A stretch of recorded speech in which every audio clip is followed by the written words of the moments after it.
Good evening, everyone. It looks like Glenn, I'm not seeing any audio for you. And I was waiting to hear back from Phil. Mark is excused this evening. Can you hear me now? Oh, I can hear you. Okay, I was just muted, so. Okay, cool. So we're just waiting. I was waiting on Phil. I just texted him, but I don't know if you want to go ahead and start. If so, I'll go ahead and start the recording. Um, yeah, since it's work session, we can get through what we need to start with, and doesn't look like we have a lot of decision making to do tonight. So go ahead and start recording if you want to. Okay, he is logging in right now. Oh, So, cool. Well, let's just wait then a second if he's okay, if he's here. I'm gonna go ahead and get the recording going here. Maybe.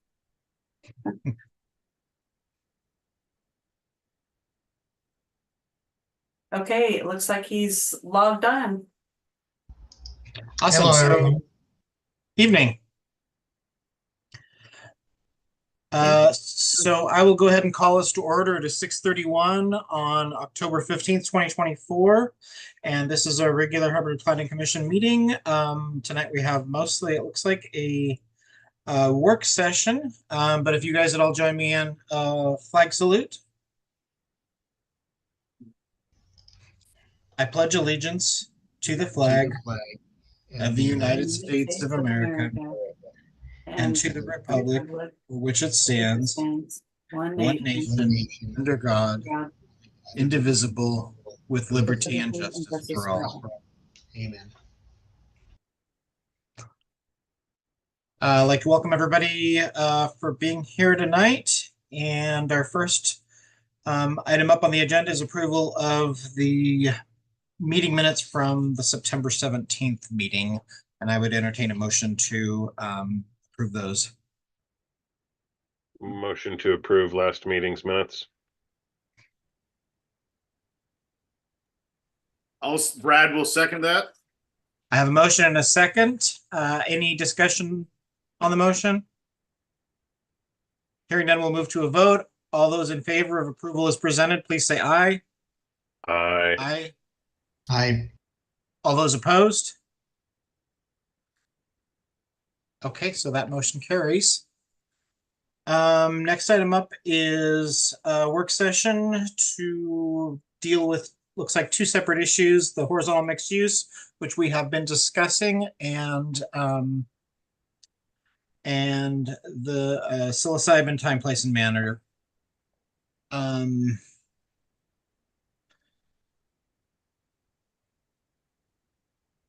looking to see who, sorry. Okay, there you are, Holly. I didn't see you here. Do you want to take over the discussion on horizontal mixed use? And I'll let you kind of take lead on that. Okay, sure. Sounds great. Can you hear me okay? Absolutely. Thank you. For the record, Holly Byram with the Mid-Willamette Valley Council of Governments. Good evening. So we have two work session discussions. And the intention tonight is just to make sure that we are on the right track. These are two separate topics proposed to be amendments to the Hubbard Development Code. So the very first one is for the horizontal mixed use code amendments. And this is a discussion that's been ongoing for a couple of months now. Just to refresh your memory, the city was approached by a developer who is representing a local property owner. Their proposal is to make amendments to the commercial zone to allow horizontal mixed use. What does that mean? It means that right now, the commercial zone only allows residential uses above or accessory to a permitted ground floor commercial use. Horizontal mixed use means that a residential use could be side by side with that commercial use. So you could have ground floor residential. And so this is a topic that we heard a presentation from the developer about The Planning Commission heard that, and then we also discussed it with a joint work session with the City Council in July. And so we have a little bit of proposed code language here. Just want to make sure we're on the right track. Today, I submitted the notice to DLCD for both of these code amendment packages, just letting them know that we'll have public hearings presumably in November and December. So let's make sure we're on the right track here. I'm going to hopefully share my screen.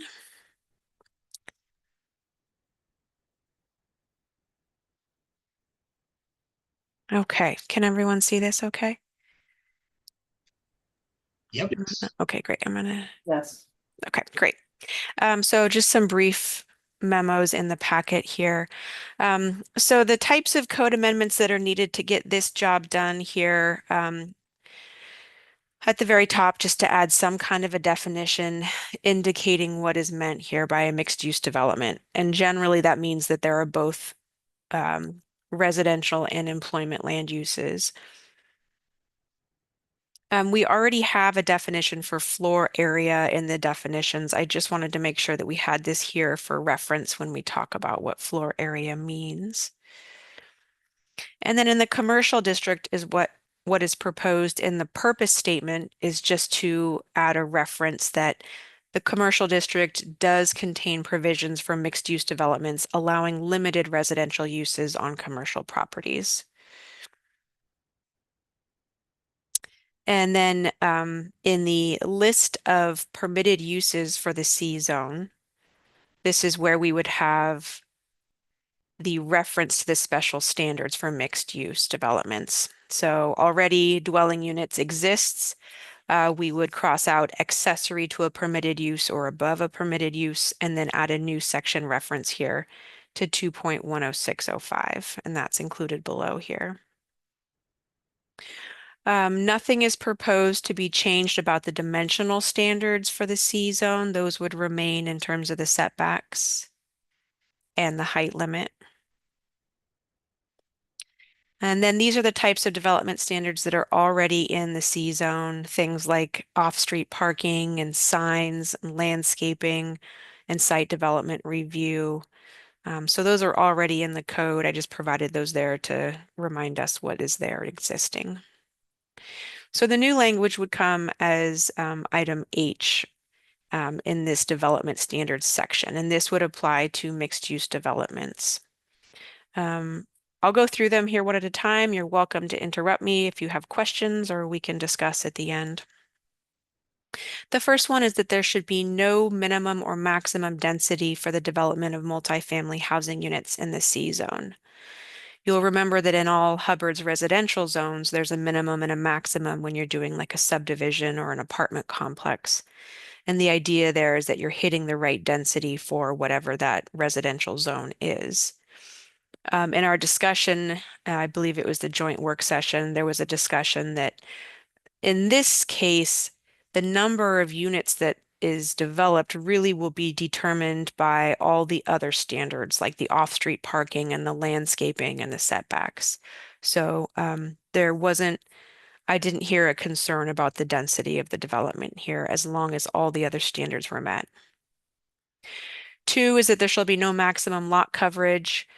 Again, lot coverage is building footprints plus paved areas. In this case, there is a minimum 10% landscaping required, and so presumably you could develop up to 90%, which is not unusual for a commercial zone. 3, the residential development component shall not exceed 50% of the total floor area of the mixed-use project site. And so what this means is it would count every floor of the structures, and the residential component would not be more than 50% of all of that floor area. The idea here is that the intent of this zone really is to provide for commercial uses. So this was a proposed language. The next one would be that the residential development component shall not exceed 50% of the building facade along the property frontage. And so that presumably because your commercial zone is along 99E. So looking from Pacific Highway 99E, what you're seeing with that front facade would not be more than 50% residential. So 3 and 4 are really proposed based upon other communities. Those are open for discussion here. Number 5, mixed-use development shall be subject to 2.20705 screening and buffering standards. So this would require some screening along large parking lots, around dumpster areas and other equipment. So nothing excessive there in terms of what would be required for a mixed-use site. You'd want to probably see some like buffering or screening of headlights pointing into residential units, that kind of thing. 6, mixed-use developments in the C zone shall provide landscaping consistent with, that's the landscaping section. Commercial areas are required to provide a minimum of 10% there. And then it says required outdoor play areas may not contribute to the minimum landscaped area requirements, but stormwater facilities may contribute to that area if they are landscaped. That's also open for discussion, whether we want the 10% landscaping plus the play area, or if we're going to allow them to count part of that play area as landscaping, if there's a lawn, for example. And then 7 is that outdoor play area requirement. And this is majority of the language taken from the high density or multifamily housing requirement that we found in the R3 zone. And so this is the same ratio here of 500 square feet plus 50 square feet for each bedroom. Now in the R3 zone, this only applies to multifamily dwellings with 5 or more units. So we should think about whether we still need that trigger here or if it should be any multifamily or any residential in this zone. So we can discuss that. Some of the other parts that we brought over also are play areas shall be furnished with properly maintained equipment, benches, seat walls, picnic tables. A minimum 30-inch tall fence shall be installed to separate the play areas from adjacent parking lots, drive aisles, and streets. Play areas shall not be located within the front or side yard setbacks. Play areas shall not be located in the stormwater detention areas. Total required play area may be broken into multiple locations if the dimensions of each play area meet a minimum of 20 feet on all sides. And then if development occurs, if the development accommodates no children under 16 years of age, so for example, if this is like a senior living community, an adult leisure area of the same size shall be provided. One of the standards that we did not bring over from the R3 zone about outdoor play areas is there was a requirement in there that the play area shall be central to and visible from all residential units. That didn't seem feasible if you're trying to mix a commercial use with a residential use and still trying to get that play area in the middle of the residential use and visible from all those units. So we can talk about that, but it really didn't seem feasible. It seemed like an unnecessary restriction for development in this situation. Off-street loading, that's already an existing standard. But I do want to point out that those parking areas can be located on another lot if it's within 200 feet of the main building or structure. And then for commercial uses can be within 500 feet. And so that's the measurements we're thinking about when we're doing larger developments here. Your development code already allows for joint use of parking areas. So if a developer could demonstrate that there are complementary uses on a site, for example, folks who live in the residential units may use those parking spaces at times when the businesses are closed or vice versa. And so there may be a way that the developer could demonstrate that there are complementary uses there. And so those hours are staggered. And so that may allow the Planning Commission to approve a slightly reduced parking ratio if they can demonstrate that. But otherwise, your parking standards are here just for reference. Two parking spaces per dwelling unit. And then I've also included some standard like commercial uses in there for retail, service repair shops, banks, eating and drinking establishments, just for reference.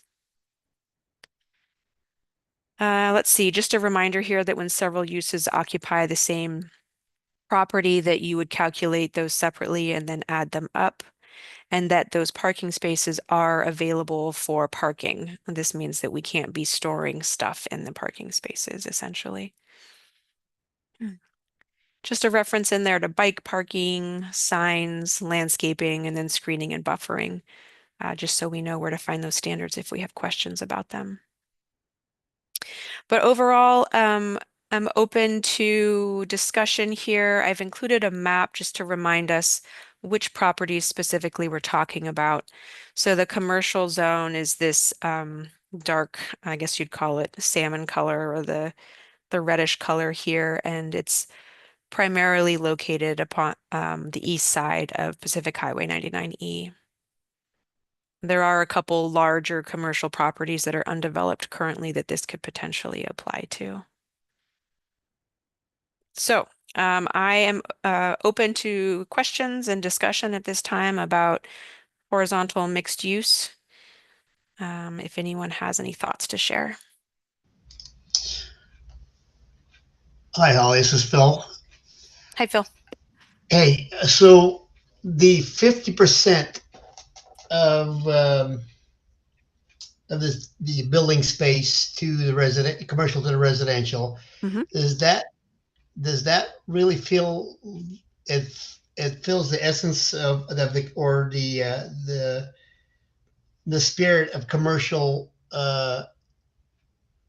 commercial zoning? Seems like 50% would be, I guess if we're stacking it on top, right, is 50% Mm-hmm. of the square footage. So I'm a little concerned about this, basically if there's 1,000 feet of the commercial, they'll put 1,000 feet of residential. But that would be the only thing. The rest you've gone through perfectly. So the spirit of commercial zoning, because we need commercial zoning no matter what. We need residential also, but if we have very little commercial zoning and we put houses or apartments or whatever, and we've talked a lot about wanting shops and so on to move into our area. So that would be the only concern. I guess 50% is acceptable in my mind, but it's right on the cusp of where I get concerned. Mm-hmm. Okay. Yeah, so that would be my 2 cents to the other fellow commissioners. Okay. Pat Marnell here. Holly, thank you for putting these together. I really don't have any comments. This all looks quite reasonable to me. Okay. This is Brad Agnew. I was looking at on the H mixed use development numbers 1 and 2. Mm-hmm. Is that a pretty broad what's being left available, having no minimum or maximum density, having the ability to put in whatever size that they want, having no restriction? Yeah, so I think what we were envisioning here is we know, so if we were to adopt these standards today, and so we know the first limitation is they could only do 50% of the total floor area of a development would be residential. And then we know they have a maximum structure height of 45 feet. We know there's a 20-foot front setback along 99. And then they have to provide so many parking spaces and a play area and landscaping so that the building envelope starts shrinking with each of those standards. And in the last time we discussed this, it seemed like most folks felt like with all of those different boxes they had to check, that we wouldn't get any kind of unruly, unreasonable development that oversized the lot just because there were all these other checks in place here. Understood. That makes sense. Yeah. It's very challenging without a crystal ball to know what these development applications might look like when they actually come in. But this is a place to start the discussion. I actually have a question on this note from Sean and Vicky. We provided this language to the developer last week. I haven't seen comments in response to this. Did either of you see any questions, comments, concerns from them come in? I No, have not. go ahead, Vicky. No, I just was saying I have not. No, Jerry was gonna be traveling, and he was hoping to get comments back, before this meeting, but he wasn't sure. They're just happy that, we're listening to this, and don't really have any concerns from his standpoint at this time. Okay. Well, thank you, Holly. And actually, fellow commissioners, great questions. I probably would only have one question, and that would be the area that's zoned commercial along 3rd Street, that is near the railroad tracks, so the east side of 3rd. It's a little bit eyesore-ish right now. Be honest. Would this make development there easier? Would it not change things? And what could we potentially see based on, those are small, it's very narrow, so there's not a lot of square footage on those. If we potentially saw an application on there, what are you expecting we may see, if any? So on those parcels, because they are so limited in the depth of the properties there, as we saw with Mr. Kennedy's cafe development, the amount of parking in that particular area required really limits the actual building footprints. And so in this case, those buildings are already pretty small because of the depth of the lot. So you might see side-by-side commercial and residential. I would be curious about if he has thoughts on what this could mean for his property there. Yeah. I didn't reach out to him specifically, but that's something we could do before the public hearing. Yeah. So I have regular check-in meetings with Mr. Kennedy on a weekly basis. And we have been discussing what development would look like along 3rd on that east side. Residential is not something that he's looking at. It is more some sort of retail, and then what kind of parking could be there and potential, some sort of commercial building as far as offices for like an attorney's office or something like that. So he's looking more retail type business, not mixed use. Awesome. Thanks, Sean. I appreciate it. I just it's just something that came to mind. So Yeah, that's a really good question because so much of this discussion has been about the larger lots along 99. And we haven't focused very much on the 3rd Street commercial properties. yeah. All right. So does that complete? Is there anything else we need to do with that at this point tonight, Holly? I'd just be curious about some feedback about the trigger for the outdoor play areas. The R3 zone had that trigger of 5 units or more. Does that make sense in this setting? Should it be smaller, larger? I'll defer to some of my other planning commissioners. What are your guys' thoughts? No, I think if it's a smaller lot, 5 units and more is a good number, because they won't have to, because if it's a smaller lot, they just won't have the space. You know what I mean? They'll have maybe 2 or 3 duplex or triplex or 2 or, well, however it works out. for me, that's, we could pick another number, but 5 seems like it's enough. If anybody comes up to, if they're doing a triplex or fourplex, they don't have a lot of space, they can make it work. And if it's above that, then they've got the space they're dealing with the criterias. So I think it's a good number, in my opinion. Marnell here. I like the number 5 too. It feels appropriate. And I would agree with that. Okay.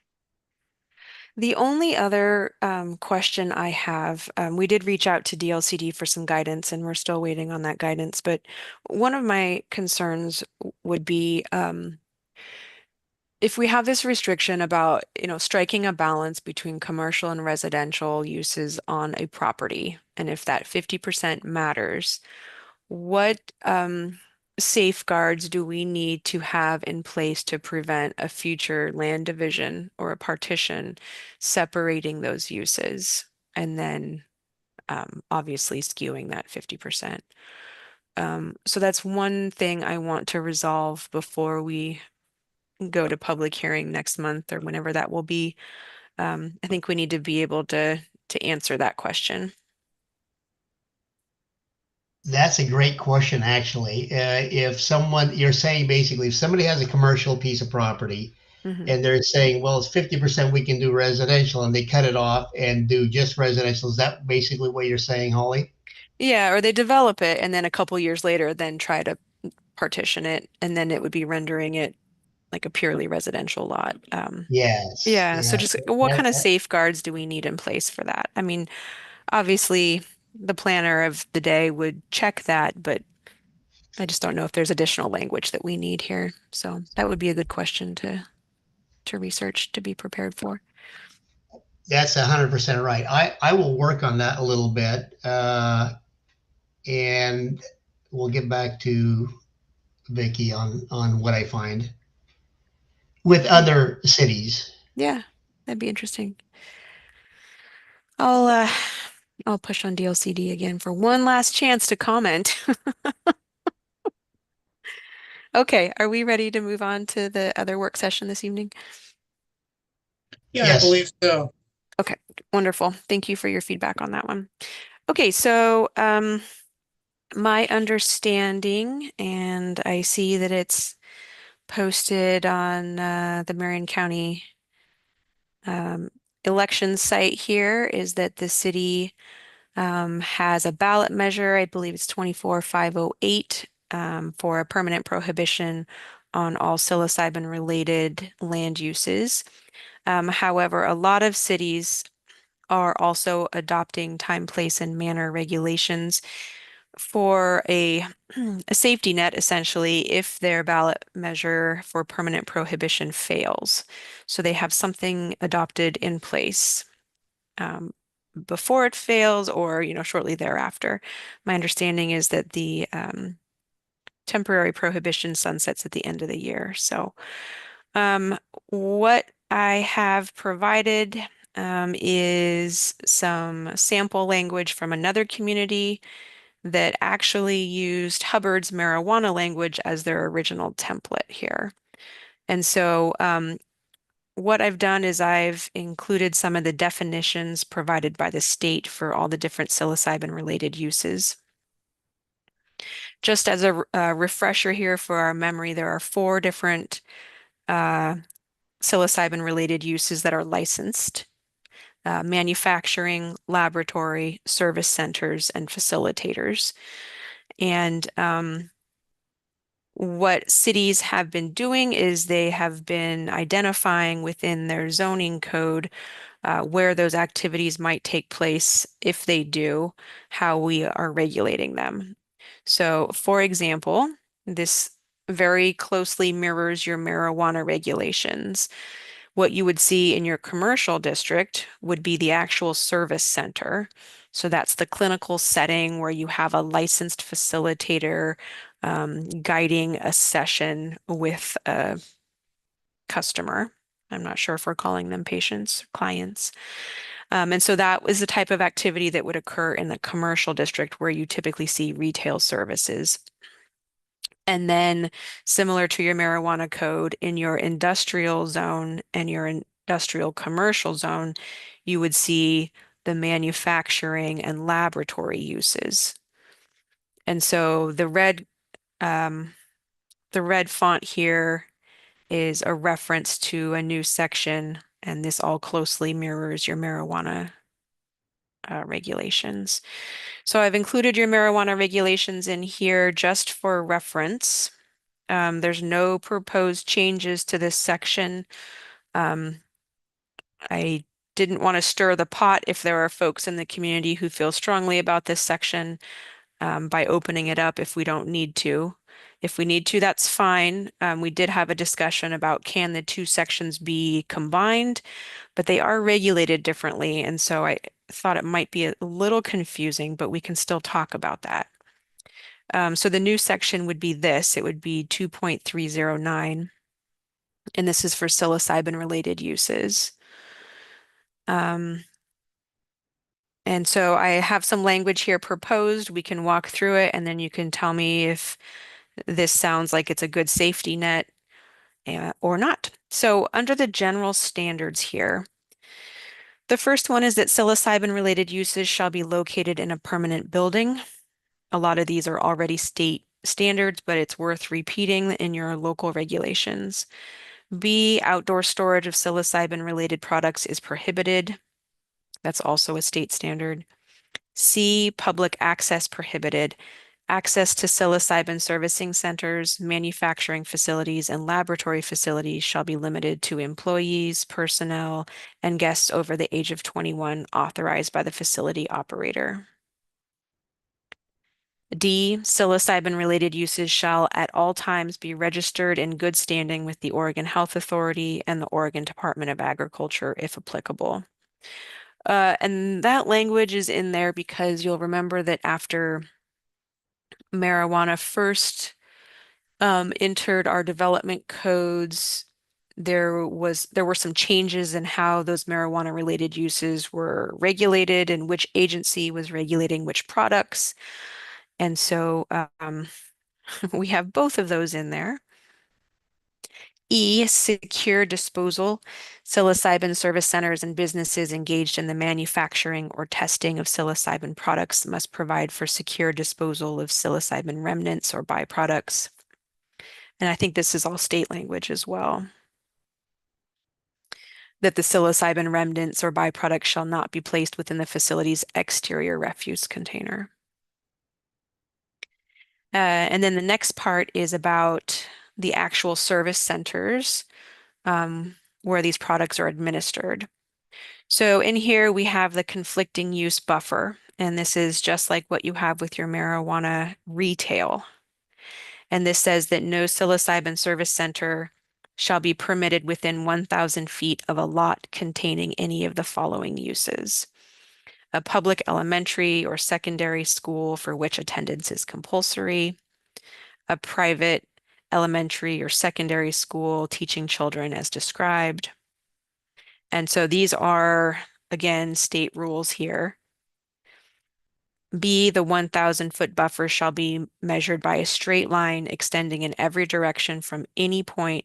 I know this sounds confusing, but we've had to test it and measure it in another community, and it matters. So it's the boundary line of the lot for the school, and it's the front door or the nearest part of the building, the premises of the service center, if that makes sense. We had to dig into this and measure it to the feet for another community for a marijuana use. And so that is why we ended up with a definition in there. C, a psilocybin service center shall not be established in a residential zone within the city of Hubbard.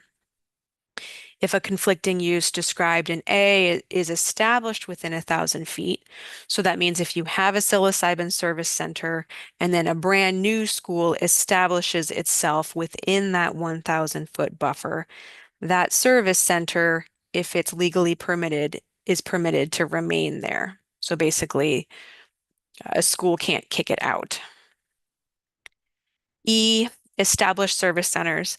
Licensed psilocybin service centers established lawfully prior to the adoption of these standards are permitted to remain while operating in compliance with local and state regulations. I don't think that this is an issue, but grandfathered service center locations are not transferable between businesses. Hours of operation, I believe these mirror your marijuana standards, which are 9 a.m. to 9 p.m., and this would apply to the service center itself. My understanding is that the appointments that occur at service centers are scheduled and they last for several hours, but there's no definite timeline of when exactly that appointment ends.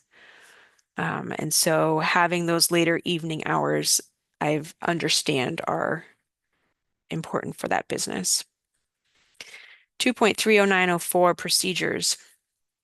So just like with a marijuana business, the city would get a land use compatibility statement, and that comes from either Oregon Health Authority or for marijuana OLCC or Oregon Department of Agriculture. And that statement goes to the city and it says, can this business be located here? And then we sign it and then we talk about if there are any conditions of approval there. Land use review. So this says that establishment of a new psilocybin-related use within the city of Hubbard shall be subject to the site design review applicability standards and procedures of section 3.105. I want to make sure that's the right section for Hubbard since this was another community's language there. And so what this says is that a site design review basically is not automatically required because that section of the development code says that sometimes a new business can come into an existing building if they're not increasing the number of vehicle trips or the stormwater or anything like that. And so this says that a site design review is not automatically triggered. And then C, business registration. All businesses operating in Hubbard city limits are required to register on an annual basis. So I am opening this up for discussion. This is something we haven't talked about before at the Planning Commission in terms of these standards. They do closely mirror your marijuana standards, which are also here for reference if we need them. So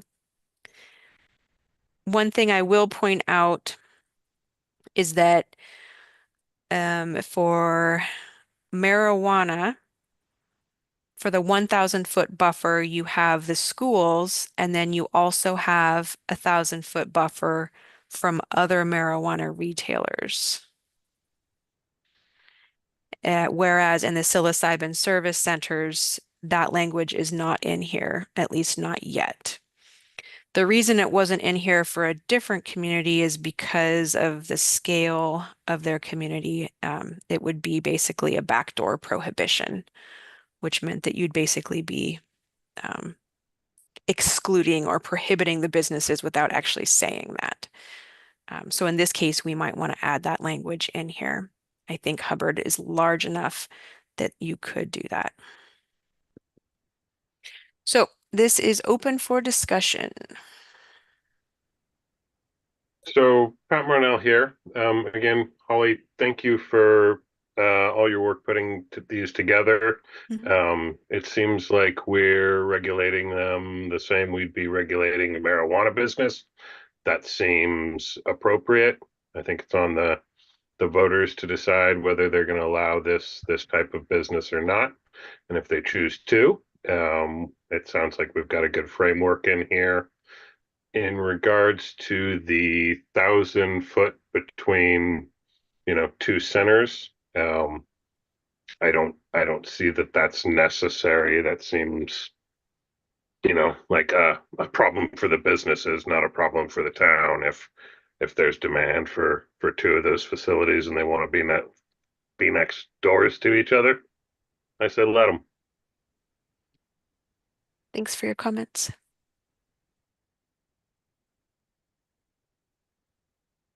Oh, Brad Agnew. Before the marijuana business was legal in Hubbard, were these regulations added preemptively? Oh, Oh, you're testing my knowledge. I was not serving Hubbard when the marijuana rules were adopted. That might be a Vicky question. So, yes, I'll answer that. I believe that we did put these in place prior to marijuana being accepted in Hubbard. Okay, and this is standard when something like this is a ballot measure to enact regulations ahead of time. This is a pretty standard move. It has been. Okay. So, and I also want to clarify, so we'll know the results in November, whether the voters have approved or not approved this. So if they have approved to continue the ban beyond the December 31st sunset date, we won't move forward to council to get these approved. It won't be included because we won't need to. This is just in case that it doesn't pass the vote. Excellent point, Sean. Yeah, this is definitely a timing thing, which is why today was the 35-day deadline for the DLCD notice that I got in for the November 19th Planning Commission meeting. So again, it's a backup plan just in case. Okay, that all makes perfect sense. Thank you. Yeah, that's what I remember too, Vicky. I was here when we did these and they were preemptively put in place. It was, I think even council recommended that we do that. City legal counsel recommended that we do that in order to be able to, in an orderly fashion, sort of limit where these could be or limit their, the scope of it. So. I do have a question on Holly, when you were going through the staff report, you mentioned that there was some items that you listed in because they were in the state requirements and you thought they should also be in the code. The question is, what if further down the line, let's say this is in our code, but the state goes ahead and changes what those requirements are, then are we gonna have to immediately change the code so that it's reflecting what the state is saying? That's a really good question. The city can be more restrictive than the state Okay. in their time, place, and manner restrictions. But I'm sorry, one more thought here. So if for some reason the city adopted new regulations or rules and the city didn't address them in our code, the state standards would trump it because they are related to the actual licensing of the facilities. Okay. Is that helpful? Yes, thank you. Yeah. And I wanted to verify, you mentioned the number on the site development review is 0.105. That is correct. Okay, thanks. I had a panic there.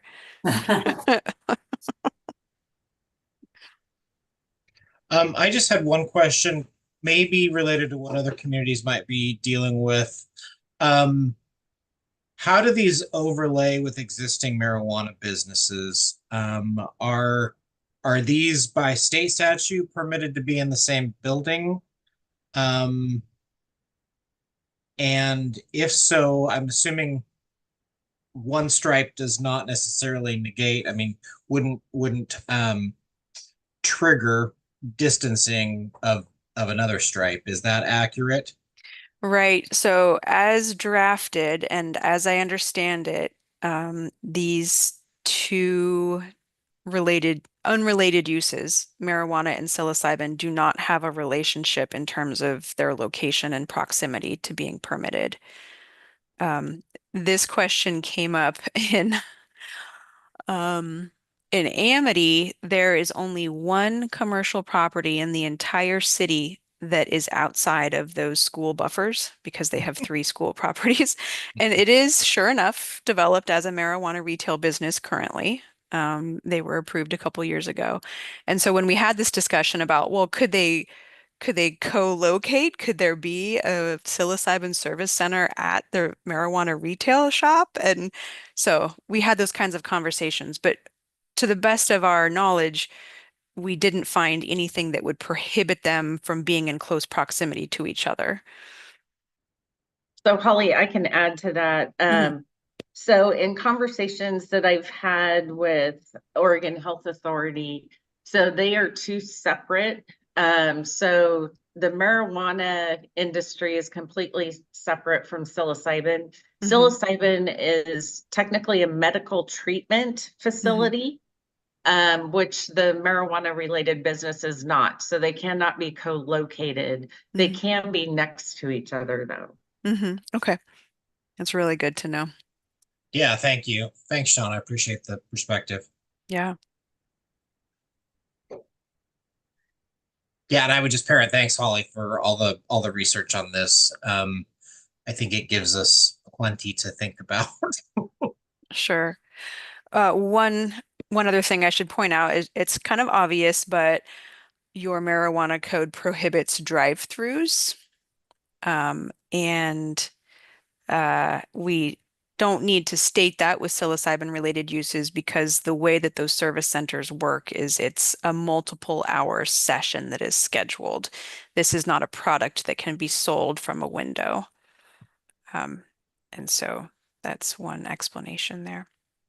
I did just notice that the hours of operation are different, and I know this has come up in the past. So currently your marijuana retailers are allowed 10 a.m. to 8 p.m. And I know that one of your retail shops have actually asked to extend that time. So that's something to think about because currently as drafted, the psilocybin is 9 to 9. So I guess the question would be, should those match? Maybe, probably. Yeah, I think it would make sense to have those match. So is the 9 to 9 a state regulation for hours? That's a really good question. We should confirm that. So I would like to double check that since it's considered a medical facility and they're actually treating somebody within the building rather than here's the product, go home. Right. So yeah, let's double check that. Okay. Thank you. Holly, I have one more question for you. Yeah. With the marijuana retailer, the cities that have stores get revenue from the taxes. It's a product that's being sold. With the psilocybin, with it being a service center, is it treated the same type of way as far as taxes on the revenue in the store, or is it because a product isn't being sold and taken out? Is that taxed differently? I was just curious.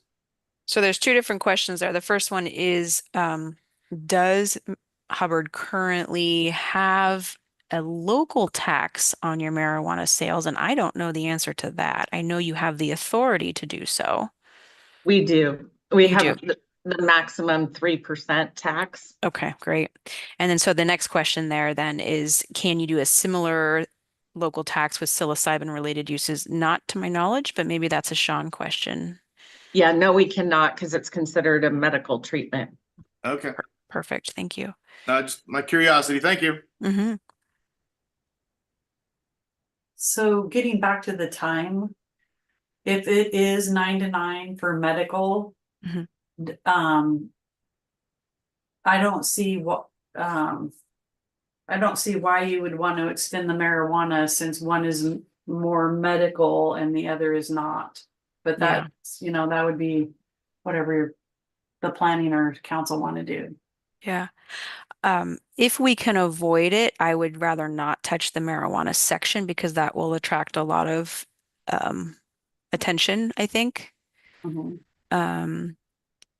So I guess my preference, and again, this is definitely up to the planning commission, but we're really just trying to address the psilocybin boundaries at this point. We may not even be moving forward with this. So I would hate to kind of open up the can of worms, kind of like what Holly's saying. And maybe down the road, if we need to have that discussion, I think that's good. But again, we don't know for sure if this is moving forward until after the election. So I just would like to be a little careful that we're not like potentially being perceived by the voters that we're overstepping or trying to change something or slip something in because of this issue. Mm-hmm. Yeah.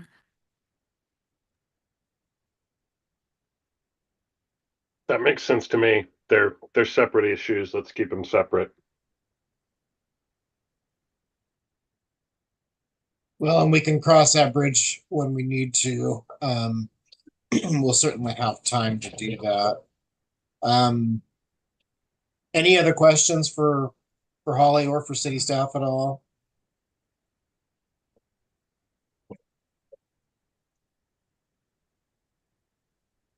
Holly, what is your next step on language if you were to craft that? Is that something you would obviously we wouldn't have any action until after the election. Is that accurate? Because of the timing, if you want to have this in place around the time that your temporary prohibition sunsets, we should move forward with a public hearing in November. Okay. And that's what I've notified DLCD we're going to do. Again, we can pull it, no problem, Sure. but it's in motion at this point as a backup plan. Okay.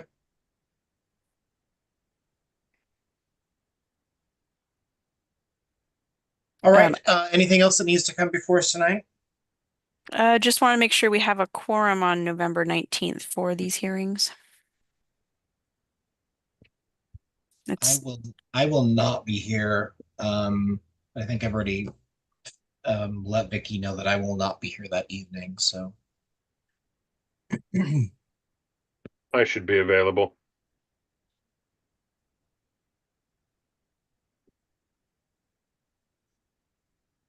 I will be available November 19th. Great. So will I. Perfect.